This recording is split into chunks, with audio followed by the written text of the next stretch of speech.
Un dia normal, 6. Un dia a la feina, em puc anar als 12, 15.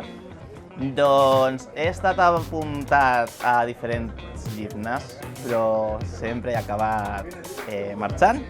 Però sí que surto a caminar o a córrer. Fa uns anys sí que feia maratons i bueno, es nota que jo no ho faig, però sí, encara m'agrada sortir a córrer al riu, aquí a la muntanya.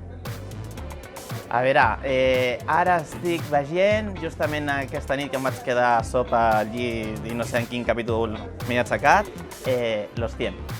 Un botó, una cosita així, sí. Doncs sí. Doncs ara mateix no. Vaig veure una a Barcelona sobre el col·lectiu LGTB, que es diu Grindr. Jo és que sóc molt fan del japonès i tot això, o sigui que jo aconsellaria aquest d'aquí darrere, no faré publicitat, no? El Kaiseki. Millorar, em sembla que la que diu tothom, Alfons Comí. Exacte no, perquè no m'aixeco tant d'hora, m'aixeco a les 6 del matí per anar a la feina, però em sembla que a les 5:15, em sembla. Que surt de Barcelona? Doncs de Plaça Catalunya surt l'últim a -10, a les 12 menys 10. Això sí que m'ho sé, perquè si no has d'agafar el bus nit que dona una volta que no vegis. Doncs no hi vaig poder anar en cap lloc perquè vaig estar a feina i vaig estar treballant tota la setmana. Es compta la milla, doncs vaig passar-hi. Doncs exacte no, però segons, si no recordo malament, que vaig dir en un article vostre, estava, em sembla que en un 6 o un 7. Si puc evitar que l'estació de Sant Feliu vagi a terra, ho intentaré. La vostra, soc soci també, bueno, de la que estic jo, de Violeta, i alguna més, però ara no en recordo. Del Cinebaix, em sembla que també, encara que no hi puc anar molt al cinema, i ja està, em sembla. A veure, jo sempre que entro ho sento molt per les vostres, però sempre vaig a la tema de política, Sant Feliu. Em van regalar per Reis una bicicleta d'aquestes plegables, encara tinc el maleter del cotxe. Doncs l'han pujat a 900, però realment és una miqueta més perquè es considera les dues pagues, que són 14, o sigui 900 per 14. Sí.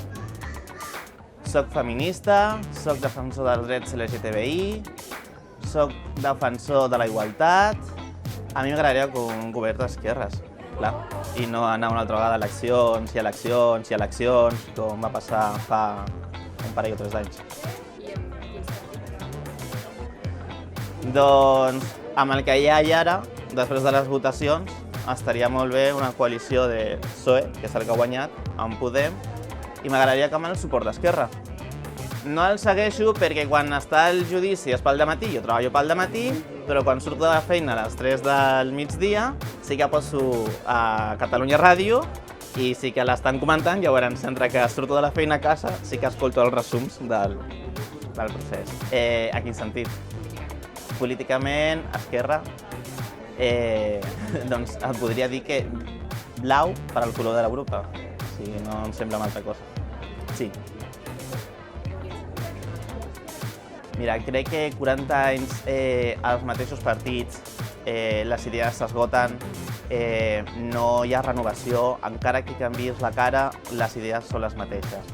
Em sembla que fa 40 anys la societat no és la mateixa que ara, fa 40 anys jo hauria estat a l'armari, ara estic aquí com a candidat i activista LGTB, i és diferent. S'ha de buscar una altra visió del municipalisme. I més que res perquè moltes coses que es fan i que es deriven a ens superiors es podrien fer a Sant Feliu i molt millor. Me podría mojar, pero no lo voy a hacer. Y lo voy a explicar por qué. Me podría mojar, pero si acabo de decir que las ideas tienen que ser diferentes, aunque se cambien las caras, no podría estar aceptando una cara de un partido con las mismas ideas de hace 40 años en un partido como Fem Popla, que es nuevo y es de gente de Sant Feliu.